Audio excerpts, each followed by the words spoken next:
Vai lá, aceita a primeira proposta salarial que te fizerem. Você não vai se arrepender, pode ficar tranquilo. A propósito, isso era sarcasmo. Fala pessoal, sejam bem-vindos ao meu canal. Aqui eu ensino profissionais de tecnologia a trabalharem para o exterior. Meu nome é Rafael, trabalho para o exterior há mais de 7 anos. E se você não é inscrito aqui no canal, já deixa o like, já se inscreve para receber mais conteúdos como esse. No vídeo de hoje nós vamos falar sobre como negociar o seu salário. Sempre negocie seu salário e benefícios antes de aceitar qualquer proposta. As empresas já esperam que você faça isso e já estão preparadas para esse tipo de negociação.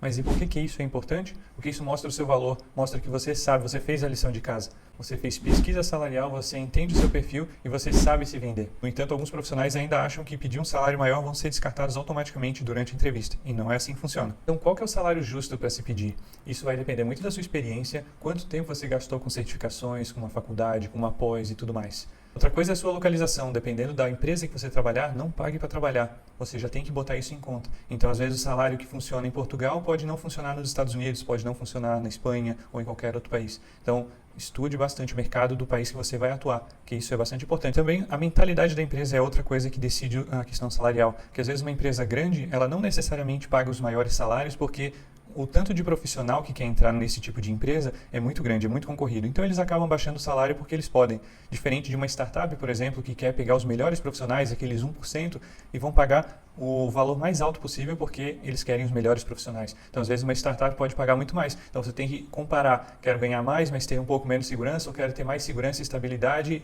a troco de perder um pouco na questão salarial. Então, tudo isso você tem que medir na hora da entrevista e saber qual é o seu momento, principalmente. Salário abaixo da média de mercado é quando você aceita menos do que você poderia ganhar. Então, às vezes, você poderia ter ganhado uns 15% a 20% a mais, mas porque não negociou, você não conseguiu chegar nesse valor. Às vezes, por falta de informação ou simplesmente por medo de perder ou ser descartado naquela entrevista. A entrevista não vai acabar por causa de salário, a não ser que você peça, claro, um salário muito maior do que a vaga pode pagar, aí é impossível continuar a entrevista. Mas o que te descarta numa entrevista é se você realmente não for um fit cultural, um fit para a vaga. Então o que te falta na hora de negociar é falta de confiança na hora de falar, na hora de pedir o valor a mais. Por que isso acontece? Muitas vezes porque a gente vai no improviso, a gente não está preparado, a gente não junta as provas para fazer isso acontecer. Uma vez que você tem todas as provas para embasar essa negociação, fica muito mais fácil, você mesmo fica mais confiante, porque você mostra, eu fiz esse projeto, já trabalhei nessa empresa, já trabalhei com essas pessoas. Então isso acaba criando mais autoridade e te fazendo justificar a questão salarial. Então durante a entrevista, mostre o seu valor, não se queixe ou fique se fazendo de vítima.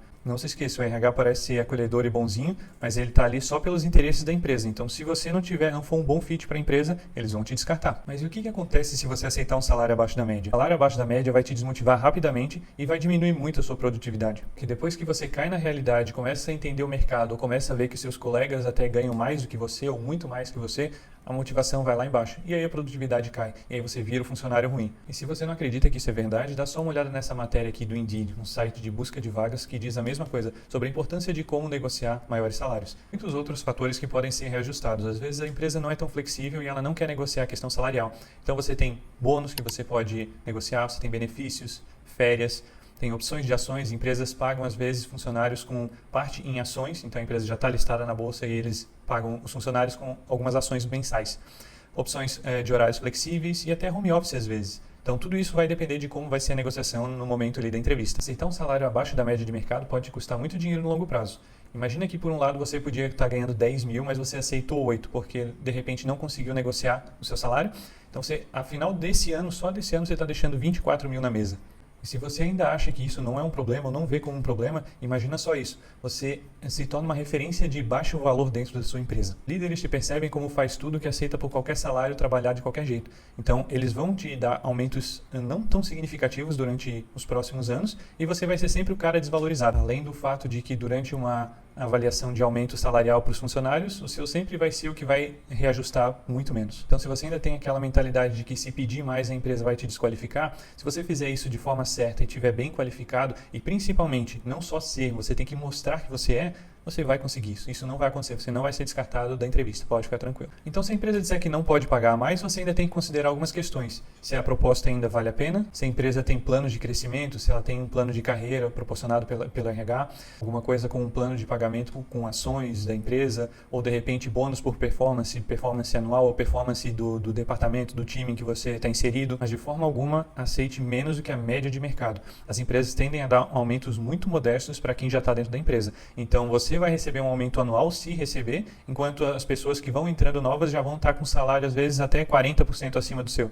No mesmo cargo, fazendo a mesma coisa que você faz. A cada ano, a tendência é que os salários aumentem, o mercado muda e, com isso, as profissões também mudam. A economia aumenta, então, todo salário os salários como um todo tem que aumentar. Então, é natural de que as novas contratações vão receber a mais. Então, é por isso que eu te digo, é melhor você já entrar com um salário bom do que ficar esperando por aumentos futuros. De repente, se a empresa te prometeu, nós vamos ter aumentos anuais e tudo mais, e de repente lá na frente eles não prometem, ou esquecem, ou qualquer coisa, você já tem o seu salário base muito mais forte do que a média de mercado. Então, continue fazendo mais entrevistas para achar a empresa ou a proposta que mais te favorece. Mas então o que as pessoas fazem de errado durante a entrevista?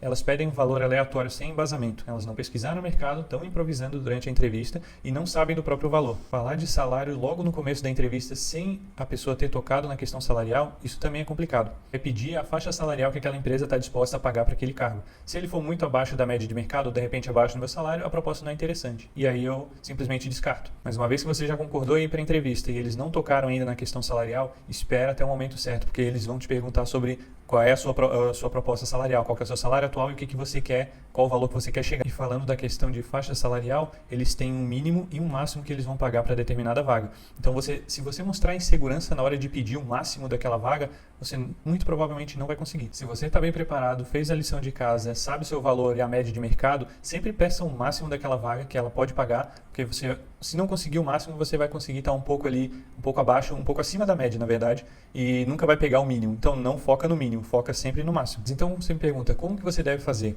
Antes da entrevista, primeiro passo, pesquise o mercado. Pesquise em sites como Glassdoor e Levels FYI. Eu vou te mostrar uma telinha aqui de como é que ele funciona para entender a média de mercado, quanto que eles estão pagando por aquela vaga. Os salários e cargos mudam. Então, o que era a realidade no ano passado já não é esse ano. Então, se você tem informação só do ano passado, vai fazer entrevista agora, nesse ano, então você já tem que voltar lá e ver a nova realidade, se os salários mudaram. Às vezes não muda, mas muitas vezes, muitos cargos, principalmente tecnologia, mudam bastante. Então, é bom dar uma revisada.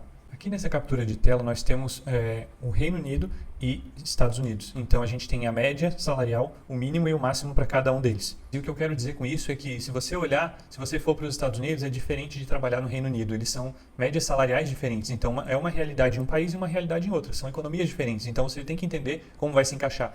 Não adianta ir para os Estados Unidos e pedir um salário do Reino Unido ou vice-versa. Porque em um lugar eles não vão te pagar. E no outro lugar é tão baixo que de repente não cobre seu custo de vida. E uma outra questão é, se você pede uma média salarial muito abaixo da média de mercado, as empresas vão começar a desconfiar. Por que aquele profissional pede tão abaixo? Será que o que ele está falando é realidade?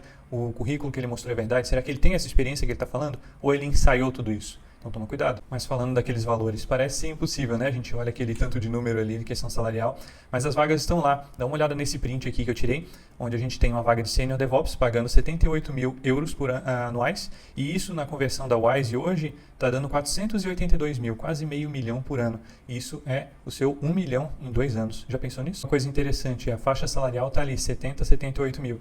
Então, não vá no mínimo, vá sempre no máximo. Porque você já está na entrevista, o que você tem a perder? O máximo que eles vão te fazer é falar, olha, você tem um gap de tecnologia, você tem essa tecnologia faltando e a gente gostou do seu perfil, mas a gente vai te pagar 75 mil, 76 mil. Já pensou? Já está ótimo, já está muito melhor do que ganhar 70, certo? Já durante a entrevista, passo número 2. Mantenha a firmeza, mas demonstre o interesse. Sabe o seu valor e você não vai trabalhar por menos do que você merece, porque os seus colegas vão estar ganhando muito mais e você vai estar abaixo do mercado. Não faça isso. Passo número 3, que a gente já falou, ancore seu salário, ou seja, o que é ancorar? Peça sempre 15 a 20% acima do que você já ganhava ou então o máximo da sua faixa salarial, porque quando você ancora para cima, a tendência é que a negociação venha para baixo. Então, se você pedir o máximo da faixa salarial, eles vão te trazer até basicamente a média. Se isso for acima do salário que você recebe hoje, você pode aceitar tranquilamente se você achar que a oportunidade é boa. A melhor maneira de negociar, com certeza, é não ter medo de perder. E como é que você não tem esse medo? Primeiramente, treinando, não improvisando. E segundo, tendo outras oportunidades, tendo mais entrevistas. Quanto mais entrevista você fizer, mais oportunidade você vai ter. Então, se a empresa A não quis, eu tenho a empresa B, C e D. Eu tenho outras oportunidades. Então, você já entra muito mais confiante na negociação. Quando a gente tem só uma oportunidade, a gente trata aquilo como algo escasso, algo precioso. A gente fica ali com tanto medo de perder que qualquer coisa que eles falarem, a gente vai aceitar. E não é isso que você tem que procurar. Mas então, depois de tudo isso que você viu, como é que você começa a ter mais oportunidades? Primeira coisa, se você não está no LinkedIn, já vai lá agora e já cria o seu LinkedIn. Se você já tem e só usa uma vez no ano ou quando precisa ter uma nova oportunidade, volta lá e reativa esse LinkedIn. LinkedIn é a sua vitrine profissional. Você mostra a sua trajetória profissional. E aqui eu te ensino que através da busca reversa, que é onde o recrutador vem até você e não você atrás das vagas, você consegue mais oportunidades e com certeza se encaixar na melhor oportunidade. E um bom exemplo da busca reversa é isso aqui. Esse é um print de uma vaga que eu recebi de um recrutador, então o meu perfil já estava todo alinhado com a vaga, eles mandam uma mensagem para mim e eu participo da entrevista. Se você nunca recebeu esse tipo de oportunidade, o que você está esperando? Vai lá agora e ativa o seu LinkedIn, deixa ele perfeito, começa a trabalhar no seu networking, que você vai conseguir receber esse tipo de oportunidade também. Agora me conta aqui nos comentários, você já está buscando vagas remotas? Qual que é o seu maior desafio? Se você não achar alguma coisa no meu canal, digita aqui nos comentários que eu vou fazer um vídeo sobre isso. Um abraço e até a próxima.